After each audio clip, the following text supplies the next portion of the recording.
대도는 그 분계랑 연결되는 파트가 있어서 이것까지 한 방에 하고 입력을 해보겠습니다. 그럼 지금 한 문제를 통해서 상황을 파악을 하셨고요. 이제 이걸 하고, 그러니까 세액공제를 받고 어떻게 분계를 또 처리하는지, 그러니까 이걸 잘 생각하셔야 하는 게, 지금 이거는 법적으로 내가 대손세액공제 신고서를 적어서 내도 되느냐 안 되느냐를 따지는 거죠. 그러면 그거에 해당이 되면 적고 내는 거잖아요. 그러면 세액공제를 받는 건데 그것도 분계로 적어야 되죠. 그러니까 이걸 하고 나서 분계 어떻게 하는지 이것도 할 줄 알아야겠죠. 그 부분이 10페이지인가? 10페이지에 보시면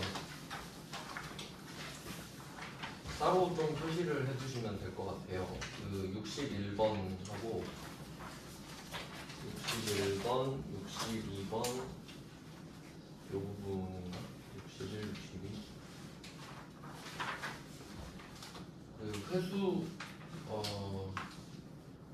66번까지네요. 쭉 61번부터 66번까지 전부 다 그 대손 후에 회수하는 겁니다. 회수.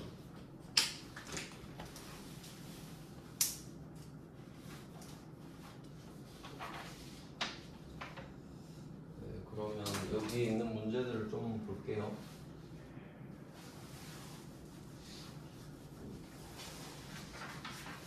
네, 61번부터 보면은 61번은 5월 26일에 발생했다고 하네요. 10페이지입니다. 대만의 외상 매출금 726만 원에 대한 상법상 소멸시효가 완성되었다. 그러니까 대돈 방금 배운 거죠. 그럼 이제 대돈 사유가 발생했구나 이렇게 보시면 되겠고요. 이때 일기 확정 부가가치세 신고 시 대손세 공제 신청도 정상적으로 이루어질 예정이다. 뭐 이렇게 되어 있습니다. 그럼 대손세 공제액을 포함하여 회계 처리를 해라. 그러니까 신고를 했으니까 이거는 받는 게 확실하다 이 말이죠. 그러니까 공개를 그냥 미리 좀 해놓겠다 이런 내용이요. 그래서 이걸 말로 표현을 했고 공개를 해라 이런 거죠.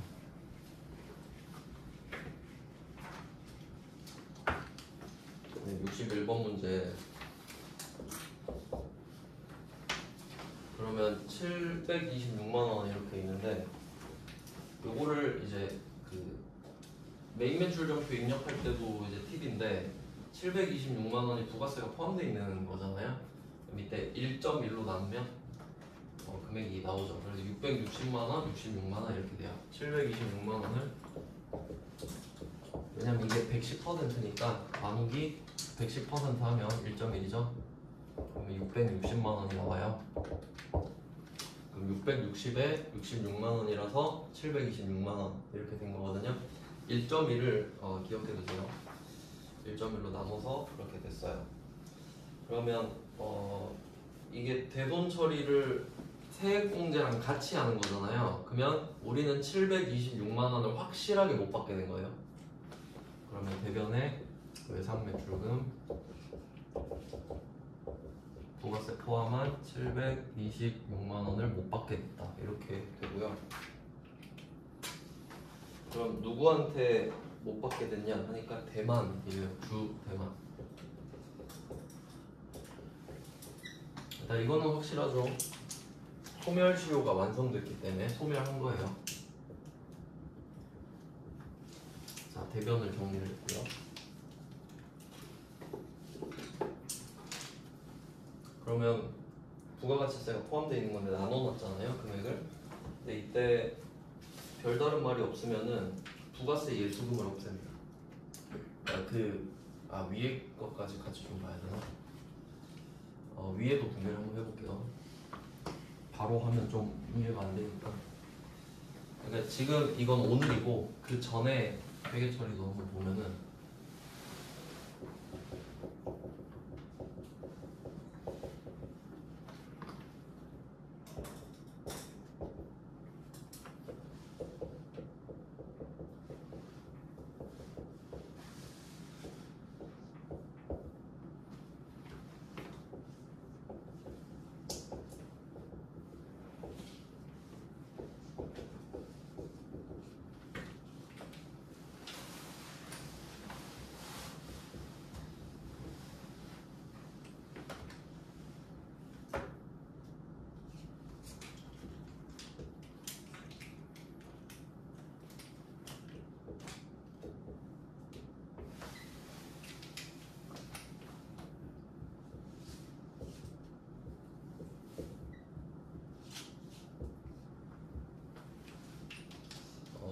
제가 회계 1급 할 때 이렇게 분개하면서 밑에 다 쓰거든요.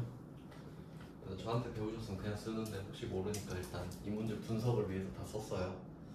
그러면 처음에 이거 제품을 팔았을 때를 보면은 660만 원짜리를 팔았기 때문에 이걸 파는 순간 66만 원을 내야 될 의무가 생기죠. 그래서 매출세액을 부가세 예수금이라는 부채로 찍어서 뭐 11번 과세라든지 이렇게 메인 매출점표를 했겠죠. 그리고 외상 매출금이 이렇게 생긴 거예요.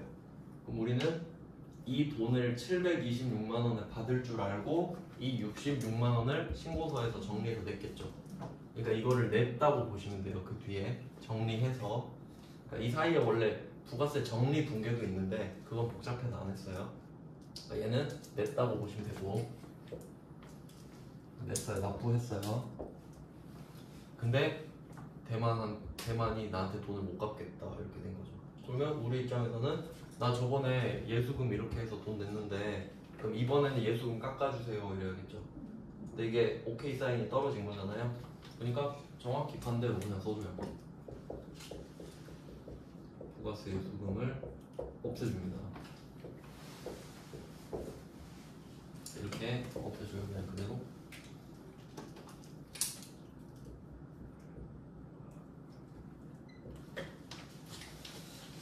그러니까 이 726만 원을 분석을 해보면 사실 내가 이 돈을 못 받았을 때 실제로 손해를 봐야 되는 돈은 660이에요.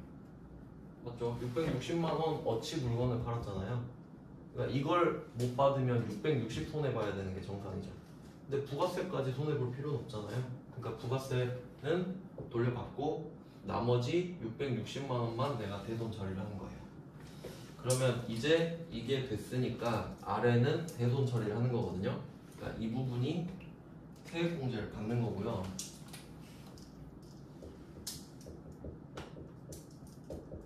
그러니까 세법의 영향이죠. 얘는 대손세 공제를 받는 건 부가가치 세법에 있는 내용이니까. 근데 이 밑에 있는 거는 내가 이제 660만 원을 어떻게 못 받았는지 회계 처리하는 거죠. 그러니까 요거는 대손 처리예요. 그러니까 회계죠 여기는. 그러면 이 660을 어떻게 할 거냐? 이건 또 상황에 따라 다르죠. 근데 이 문제에서는 또 중요한 말이 하나 있네요. 대손 충당금 잔액은 없는 것으로 봐서. 대손 충당금이 어때요? 있을 수도 있고 없을 수도 있는데 근데 있는 것부터 가정해 볼게요. 그러니까 만약에 뭐 잔액이 얼마 있다고 할게요. 얼마인지는 안 중요하고 그러면 대손 충당금으로 쌓여 있는 거를 먼저 풀어서 써줘야겠죠. 대손 충당금인데 외상 매출금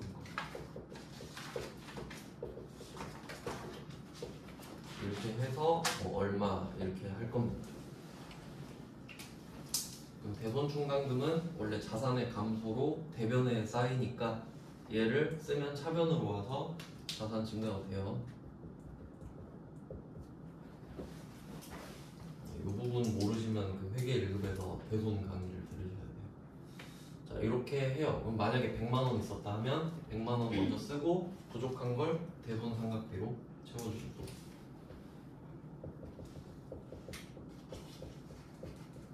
대손 삼각대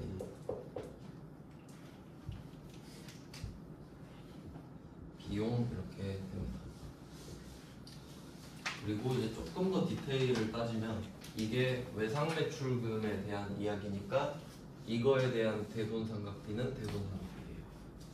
왜냐면 이게 대여금 아까도 대여금도 보셨죠? 대여금은 세액공제는 없었죠? 그럼 대여금이 오면 기타의 대손 삼각비 오거든요. 그거 많이 틀려요. 나오면 뭐 미수금 나와도 기타의 대손 삼각비고 매출 채권만 대손 삼각비죠? 외상 매출금이랑 다 들어온만. 그러니까 포인트가 좀 많아요 이 문제가. 그럼 지금 대손 충당금이 없다 그랬으니까 대손 삼각비 660 이렇게 들어가면 돼요. 그러니까 대손세 공제랑 대손 처리를 같이 해야 하는 거니까. 근데 여러분은 아마 대손 처리만 하셨을 거예요.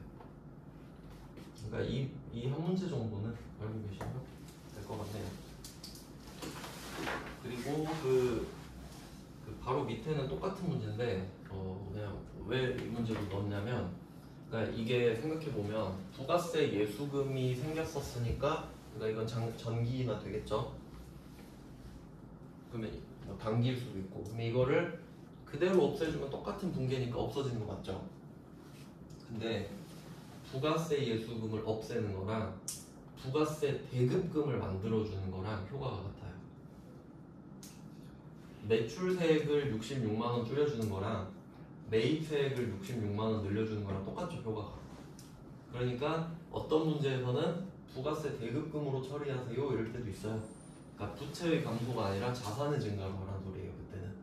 그러니까 그 문제가 62번이에요. 62번 문제 같은 경우는 그냥 부가세 대급금 개정 이것만 표시하시면 돼요. 부가세 대급금은 매입세액이잖아요. 그러니까 매입세액을 늘려주는 것처럼 해라 이거예요.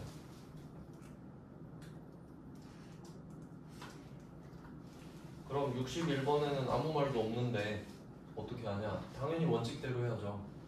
아무 말도 없으면 그게 원칙이 늘린 거를 없애는 거고. 어차피 같은 문제인데 세무 1급 문제긴 하지만 좀 참고로 알고 계시면 좋을 것 같아서 넣어놨고요.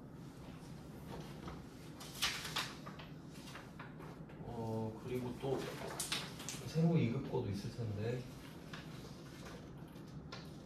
세무 2급 거도 하나 풀어야 됩니다.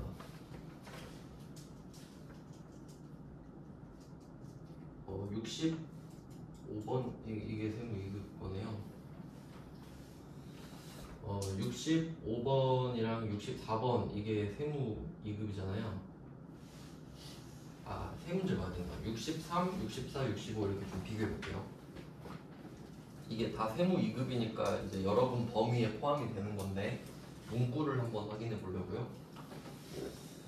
63번을 먼저 보시면 파산 나왔죠. 아까 들었던 거 중에 있는 거죠. 그럼 돈 못 받는 거구나 이렇게 말 문제로 붕괴 문제로 낼 수 있는 거죠.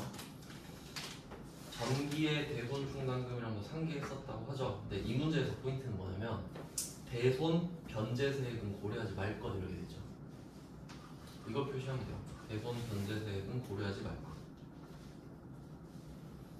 그럼 이거는 뭘 나타내면 지금 이 붕괴가 완전한 붕괴거든요, 사실.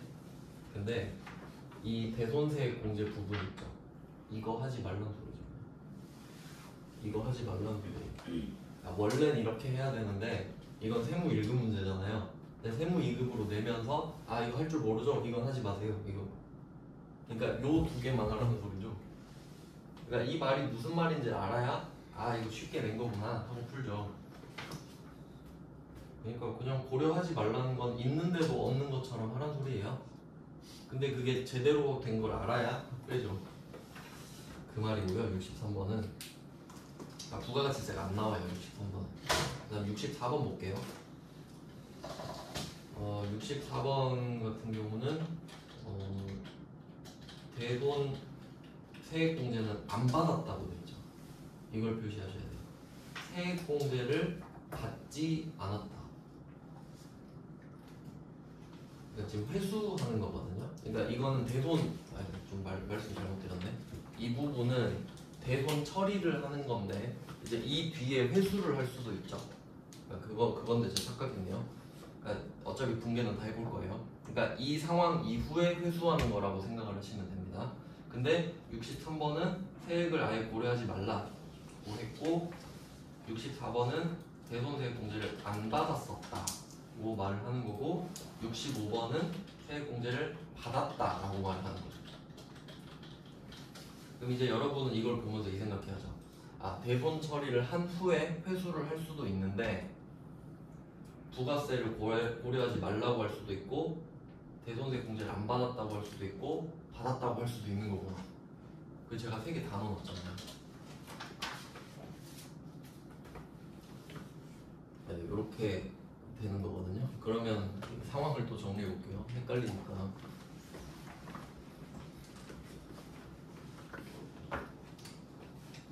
그러면 처음에 외상 매출이라는 이슈가 당연히 있어야 돼요. 외상이 포인트죠. 외상이 있어야 대손도 발생하는 거예요. 현금 매출하면 절대 대손 안 생기죠. 현금 바로 받아버리니까. 그럼 이때 외상 매출을 하고 대손이 발생하면은 우리는 대손이 발생했을 때 이 두 가지를 하는 거죠. 대손세 공제도 받고 대손 처리도 하고. 대손이 발생해야 되는 거죠.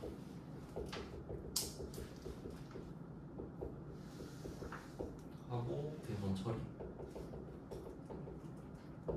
당연한 거죠. 부가세 돌려받고 회계 처리도 해야 되죠. 당연히 이렇게 합니다. 그럼 여기서 끝나면 참 좋은데 회수에 걸리잖아요. 회수. 그러니까 원래는 외상 매출하고 회수하는 게 정상인데 외상 매출했다가 대손 발생했다가 뒤늦게 회수하는 거예요. 그러니까 이 부분이 63, 64, 65인 거죠. 네, 이 분계는 대손 세액 공제랑 대손 처리를 같이 하는 거예요. 요거를 기억해 두시고 회수를 할게요. 이제. 자, 그럼 여기서 포인트는 아까 물건 팔았을 때 부가세 예수금이 여기 있었잖아요. 물건 팔았을 때.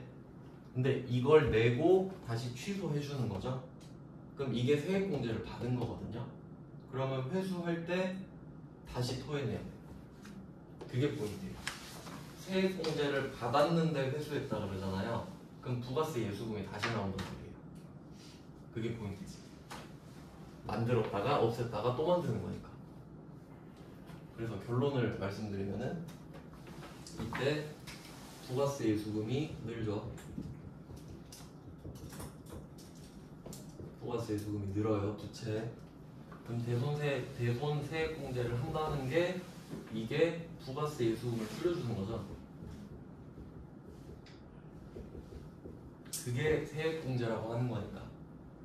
세액 공제라는 말은 회계상 부가세 예수금을 줄여줍니다. 그럼 이제 회수를 하면 국세청이 부가세 갖고 와 라고 하겠죠. 그래서 회수를 하면 부가세 예수금이 다시 늘어난다. 상황으로 따지면 돼요. 그리고 이제 분계 볼게요. 그러니까 얘는 지금 부가세 예수금을 줄였잖아요. 세액 공제를 받았으니까. 이제 회수예요. 회수. 그럼 그 63이랑 64는요 그냥 말로 설명해 드릴게요.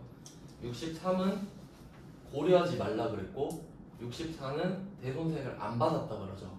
그럼 얘 둘은 부가세가 없죠. 부가세 예수금이. 그러니까 쉽지. 쉬운 문제죠. 근데 어렵게 내면 65번이에요. 세액 공제를 받은 바 있다 이렇게 말을 하니까.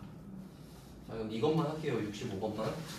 그러면 외상 매출금 또 이게 많이 틀렸던 이유가 뭐냐면 외상 매출금 440만 원 부가세 포함 있죠? 근데 그 뒤에 뭐라고 써 있어요? 절반. 이거 못 봐서.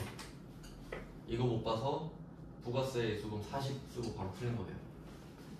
그럼 우리는 절반을 봤으니까 부가세 예수금 20만 원을 만드네요. 그러니까 이게 그러니까 총 금액이 220이잖아요.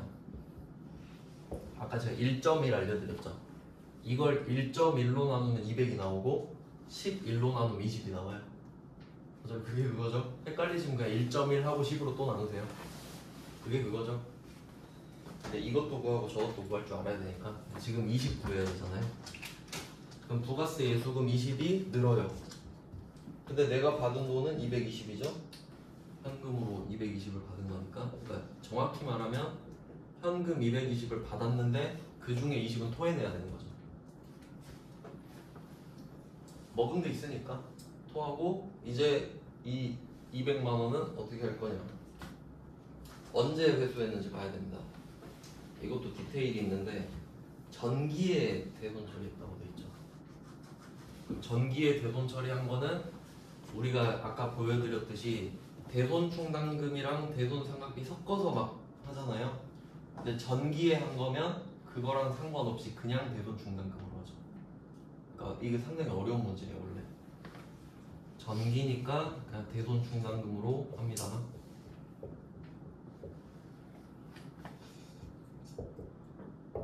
그러니까 답이 이렇게 되는데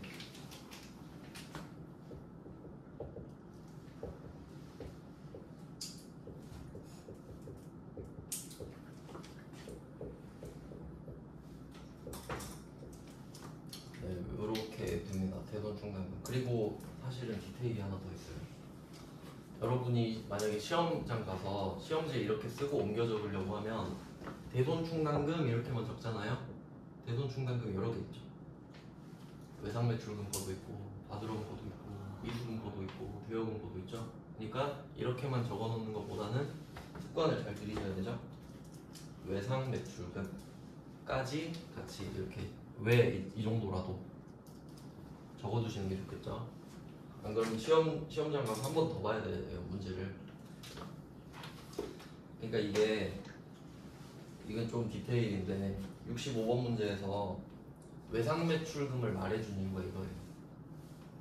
그러니까 이렇게 생각하실 수도 있잖아요. 이 분계에는 외상매출금이 안 나오죠. 근데 뭐하러 말해주지? 필요해요. 외상매출금 말 안 해주면 답을 못 찾아요. 왜냐면 이게 바드러움이면 바드러움으로 해야 되거든요. 그 정도는 아셔야겠죠, 당연히. 네, 그래서 회수까지 알려드렸어요. 회수, 부가세를 다시 토해내는 거.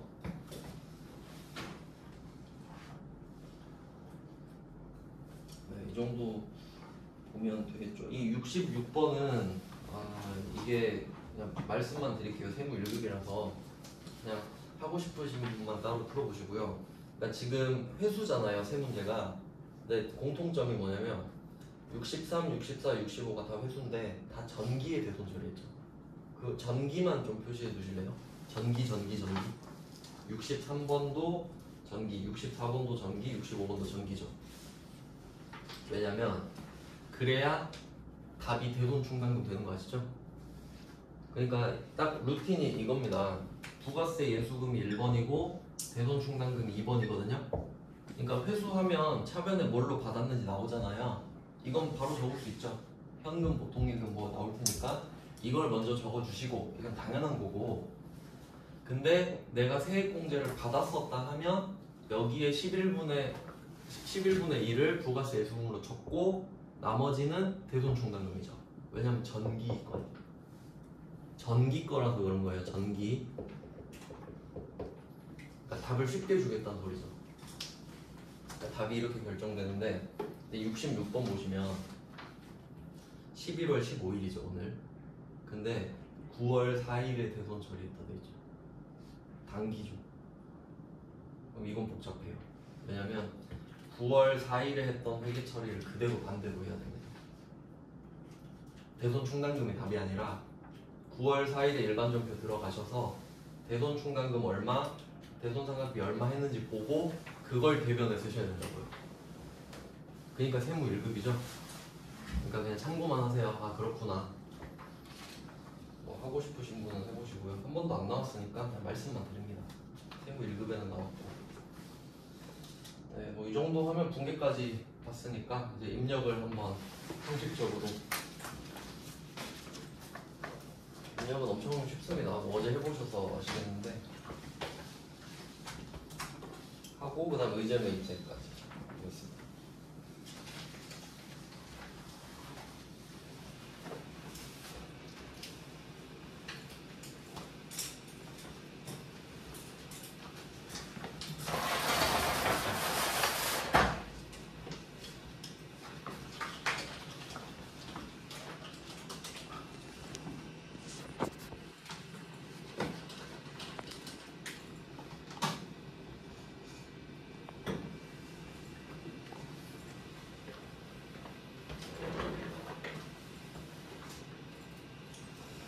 어제 해보셔서 아시겠지만 그 K랩은 다 깔려있는 것 같아요, 자리마다. 그 밑에 검색창에다가 KCLEP 이렇게 검색하셔서 K랩 들어가시면 될 것 같고요.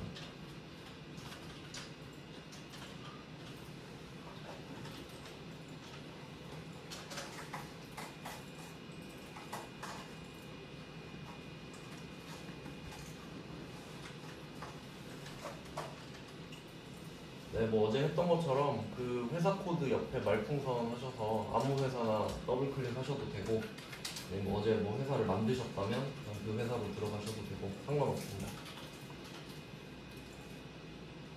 아무 회사나 들어가 주세요. 기출 문제로 들어가셔도 되고요. 자, 그럼 부가가치 탭으로 가셔서 이쪽에 부가가치 탭으로 갈게요. 여기서 지금 대손색 경제신고서니까 부속 명세서 1번으로 들어갈게요.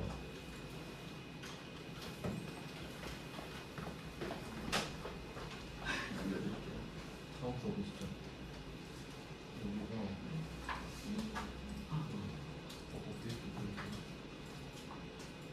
지금 회사 데이터가 만들어져 있거든요. 여기 말씀 주어진 아무거나 그냥 더블 클릭하면 부가가치 써야 되거든요. 네. 자, 대본회 공제신고서로 들어가 보겠습니다. 아까 풀었던 거 입력만 해볼까요? 네, 0번으로 돼 있지만 실제로 1번 문제입니다. 그러면 뭐 날짜는 그 개월만 맞춰서 4월, 6월 이렇게 있으니까 아까 그 19페이지에 문제로 입력을 해볼게요. 그러면 월수 보고 4월, 6월 입력하시면 되죠. 뭐 4월, 6월이랑 10월, 12월 이렇게만 나올 거라고 말씀드렸어요. 자, 그 다음에 당초 공급일 있죠. 요거를 써주시면 돼요. 그냥 되는 것만. 그러니까 이거는 무조건 입력하는 게 아니라 문제 보고 입력할 거 안 할 거를 걸러놔야 되죠, 일단. 그래서 아까 우리가 그걸 해본 거예요. 그럼 이때 밑에 뭐 답도 있지만 해보겠습니다. 수선, 금선, 비담, 비달? 밑에 글자부터 준 거죠. 한번 입력해 볼게요. 2022년 9월 1일 수선 거죠. 두 번째 거부터 입력할게요. 입력 방법은 어제랑 똑같아요. 대손 확정일. 이게 좀 어렵습니다. 아까 제가 말씀드렸죠. 부도는 6개월 하루다. 그래서 밑에 보시면은 5월 2일이라고 써있는 거 보이시죠? 6개월 하루라서 그래요. 그래서 2023년 5월 2일. 뭐 연도가 안 맞을 수는 있는데 그냥 연습이니까 상관은 없습니다. 네, 대손 금액은 부가세까지 다 쓰시는 거예요. 공급 대가도 있죠.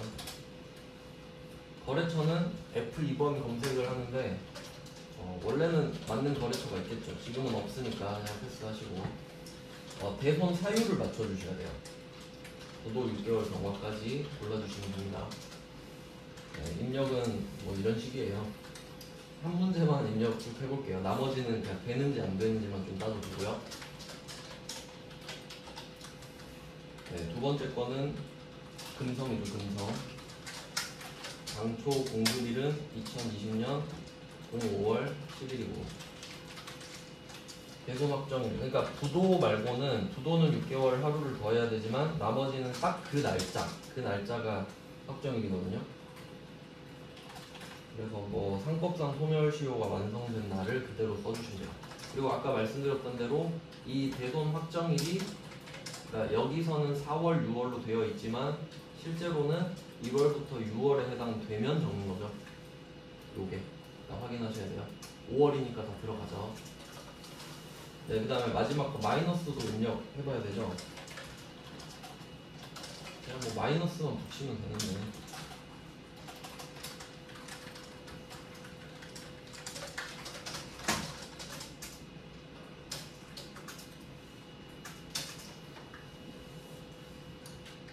네, 마지막 부분은 그 밑에 글자로 따로 써진 겁니다.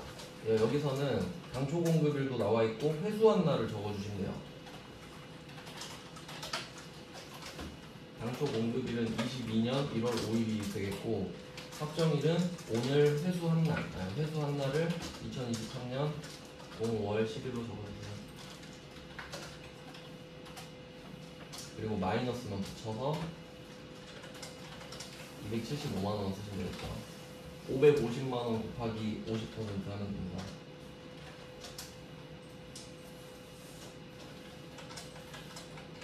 네, 그리고 회수는 여기 고르는 거는 없거든요. 그리고 원래는 언급을 해줘요. 여기서는 딱히 언급을 안 했기 때문에 대손 사유를 그냥 안 적은 것 같거든요.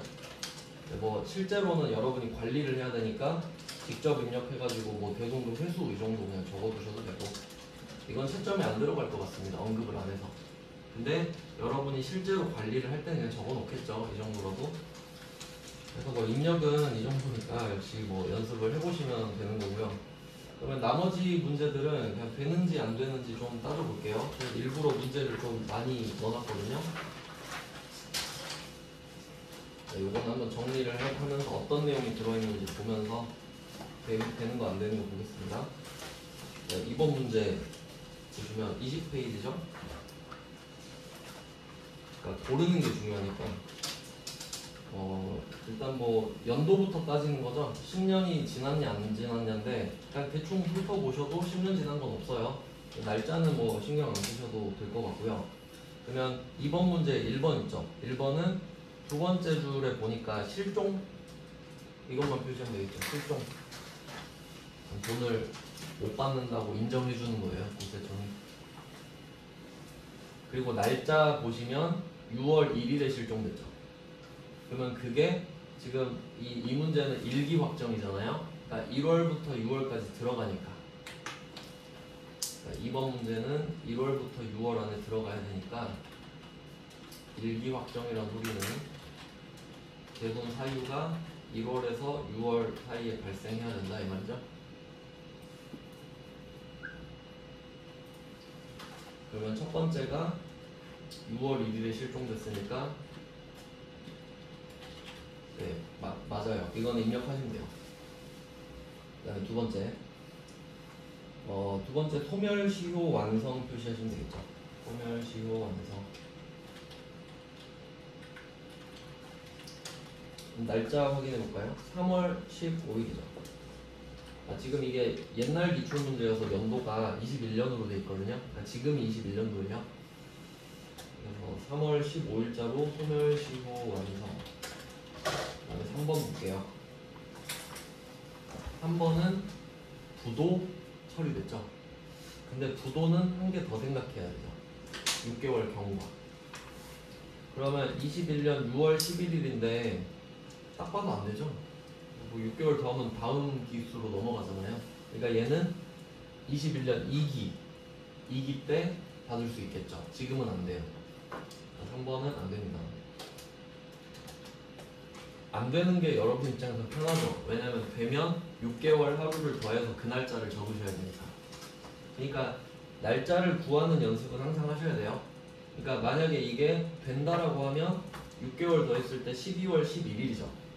근데 하루 더 해야 되니까 12월 12일로 쓰셔야 된다는 거예요. 그러니까 그 연습을 항상 하세요. 부도는 6개월 하루. 근데 지금은 아니니까 상관없고요. 그 다음에 4번. 4번은 회수했죠? 네, 회수를 했어요. 그냥 쓰면 되겠죠? 5월 31일 회수. 아까처럼 마이너스로 쓰시면 되는 거예요. 회수는 뭐 그냥 받으면 되는 거죠. 받으면 그냥 끝이에요. 뭐 이런 식으로 정리가 되겠네. 그러니까 1번, 2번, 4번만 체크해 놓으시고 이것만 입력하면 되는 거죠. 그 다음에 3번 문제 가볼게요. 3번. 이번엔 일기 확정이네요. 역시 대손 사유는 1월부터 6월. 그러니까 미리 설정해 놓고 보세요. 일기 확정이니까 대손 사유가 1월부터 6월에 발생해야 되겠구나. 이렇게. 첫 번째 거부터 볼게요. 첫 번째는 부도 발생일입니다. 그러니까 지금 이 문제는 20년 건데 19년 10월 31일에 부도 발생했거든요. 11월, 12월, 1, 2, 3, 4, 4월 말일 플러스 하루니까 5월 1일이네요. 그래서 여러분이 직접 구해서 적으셔야 돼요. 2020년 5월 1일 이렇게 적으셔야겠네. 그러면 이 부도로부터 6개월이 경과한 날이 대손사유 1월부터 6월 안에 들어가니까 적는 겁니다. 부도 6개월 경과. 그러니까 이게 시험 문제 내기 제일 좋죠. 부도는 무조건 나온다 생각하시면 돼요. 그 다음에 두 번째, 법원 나왔죠. 법원과 파산은 분명히 같이 나옵니다. 법원이 파산 선고를 해주기 때문에 그럼 이게 그냥 바로 적으면 되죠. 2020년 4월 1일 1월부터 6월 안에 들어갑니다. 혹시 저 4월 2일 아니에요? 뭐요? 20년 5월 1일 4월 2일 아니시죠?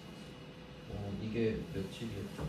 10월 31일, 11, 12, 1, 2, 3, 4 4월 2일 4월 말일의 하루 니까 맞죠? 말일에 맞아요. 맞아, 말일이니까 네, 맞죠? 일일로 봤어요. 오케이. 네, 맞죠 그러면? 네. 그럼 이제 3번 미수금 돼 있습니다. 그러니까 미수금은 그 정확히 말하면 매출 채권은 아닌데 부가세가 붙어 있긴 하죠. 기계 팔았으니까. 뭐 안 되진 않고요. 아 여기서는 하나 또 추가적인 게 나왔네요. 저당권을 설정하고 있다고 돼 있죠. 저당권.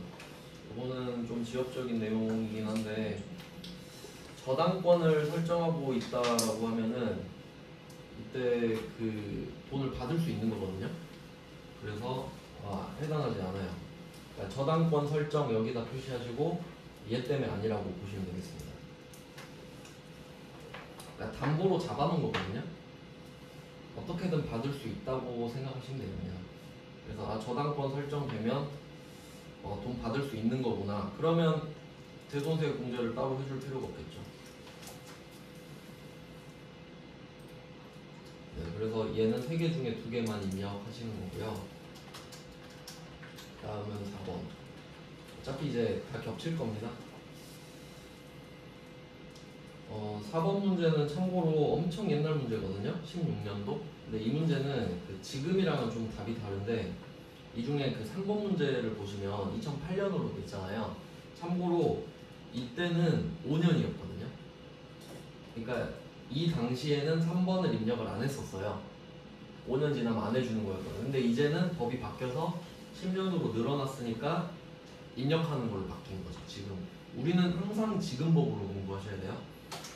그래서 세무 2급 같은 경우는 너무 옛날 거는 좀 보시면 답이 아예 다른 경우가 많아요. 그거 알고 좀 보셔야 돼요. 뭐 지금은 되는 거죠. 우리 입장에서는. 뭐 3번, 4번도 한번 따져보면은 첫 번째가 부도 확인이잖아요. 부도 확인. 그럼 이게 그 또 부도 확인이랑 그 뭐 부도 발생 이렇게 나오는데요. 그냥 둘 중 빠른 날이 부도 발생일이거든요. 정확히 따지면은. 그러니까 무슨 용어가 나와도 상관은 없어요. 그러니까 부도 확인이든 부도 발생이든 그 빠른 날을 말해줄 거기 때문에 원래는 찾아야 되는데 우리 시험에는 그 정도까지는 아니에요. 그러면 2월 1일인데 이것도 찾아봐야 되죠. 4번 일기 확정입니다. 역시 1월부터 6월 안에 들어갑니다. 보셔야겠고요. 그 다음에 1번부터 보면은 2월 1일에 부도 확인을 받았다. 이게 부도 발생일이랑 같은 의미고요. 그러면 6개월 하루 더 해야 되죠? 넘어가네요. 2기로 넘어가네. 안 하면 해볼게요.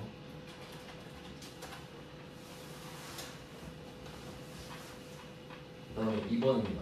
2번은 소멸시효 완성. 그럼 적으면 되죠. 그냥. 소멸시효 완성. 4월 19일자. 얘는 1월부터 6월 사이에 들어가니까 되는 겁니다. 그 다음에 3번. 3번은 10년 안 지났으니까 지금 입장에서는 되는 거고요. 그러니까 여기서 아까 제가 법원이라고 말씀드린 이유가 이런 문제들 때문이거든요. 뭐 파산 이게 회생계획인가랑 같은 말인데 그래서 그냥 제가 법원으로 알려드립니다. 법원 나오면 그런가 보다 하시고 3월 17일자니까 되죠. 그러니까 이거를 조금 애매하게 알고 계셨던 분은 이거 틀렸을 수도 있어요. 왜냐면 위에는 4월 6월을 쓰잖아요. 근데 1월부터 6월에 들어가면 되는 거니까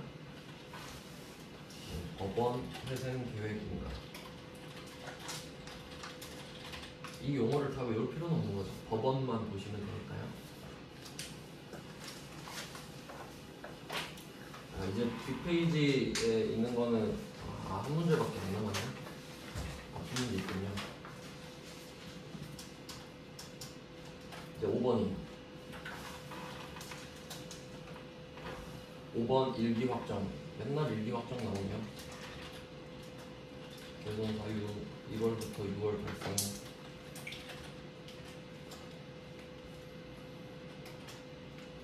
1번부터 보겠습니다. 1번은 부도 발생 5월 8일자로 부도 발생했거든요. 17년도인데 6개월 더 하면 2기로 넘어가죠. 안 되구나. 뭐 날짜는 연습해 보셔도 되고. 근데 일단 지금은 여러분 시험장에서 빨리 답을 찾아야 되니까 1월부터 6월 넘어가면 그냥 바로 제끼는 거예요. 저당권 설정 안 하고 있다고 했으니까 넘어가시면 되고요. 그러니까 저당권 설정을 안 해서 할까 말까 고민을 했는데 부도로부터 6개월이 안 지나서 안 하는 거죠. 그러니까 만약에 저당권을 설정하고 있으면 그냥 안 하는 거고, 저당권 설정을 안 했으니까 고민을 해보는 거고요. 네, 이게 좀 잘 개념을 잡으셔야 돼요. 저당권 설정을 하고 있으면 우리는 그 돈을 받을 수 있는 걸로 보셔야 돼요. 저당권 실행해서 받을 수 있거든요. 경매 넘겨가지고. 그러면 국세청 입장에서는 돈을 받았는데 왜 세액공제 신청하냐 이러겠죠. 저당권 옛날에 이렇게 나왔었네요. 그 다음에 2번 소멸시효 완성 2월 9일 1월부터 6월 안에 들어가니까 되는 거고요. 그 다음에 3번 파산으로 대손 처리했던 거를 회수한 거죠. 6월 17일 회수. 금액은 찾으시면 되니까 저는 일단 되는지 안 되는지만 적어볼게요. 그 다음에 4번입니다. 4번은 5월 20일 사망. 채무자의 사망이죠. 우린 채권자니까. 네, 뭐 요런 식이에요. 그 다음에 밑에 6번은 조금 특이하게 신고서랑 섞어서 나왔는데 우리는 이 중에 대손 쪽만 볼게요. 그러니까 지금 6번 문제 보시면 부가가치세 신고서 문제거든요. 여기서 매출 자료 안에 5번 있죠. 그것만 박스를 치시면 돼요. 5번 4줄이잖아요. 그것만 박스 치세요. 이 부분을 입력해야 되거든요. 조금 특이하게 나온 거죠.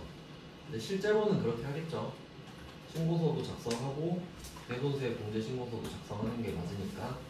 그러면 이 6번 문제는 드디어 2기 나오네요. 2기 확정. 대손 사유는 7월부터 12월이 되겠죠.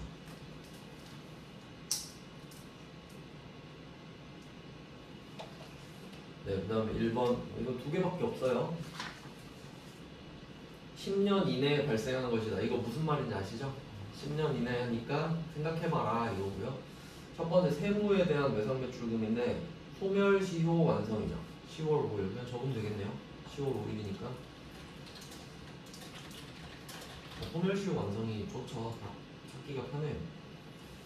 그 다음에 두 번째 회계. 지금 연도 맞춰보시고 19년인데요 2월 6일에 부도가 발생했어요. 그럼 얘는 들어오죠. 그러면 6개월 하루를 더 해보세요. 3, 4, 5, 6, 7, 8 하루 8월 7일 8월 7일로 그리고 6개월 경과 이런 식이에요. 그러니까 이제 여러분이 지금 7번까지 해봤는데 한번 생각해보세요. 6번까지는 그래도 쉽잖아요. 근데 지금 3점짜리 하나 맞추려고 지금 공부량이 좀 어마어마하죠. 그러니까 최근에 안 낸 것 같아요. 그래서 이걸 최근에 안 냈기 때문에 합격률이 많이 올라간 것 같아요. 근데 그렇다고 공부를 안 할 수는 없잖아요. 뭐 저는 일단 알려드려야 되니까. 네, 이렇게 시간이 딱 맞네요. 이제 10분 쉬고 의제메이트로 넘어가겠습니다.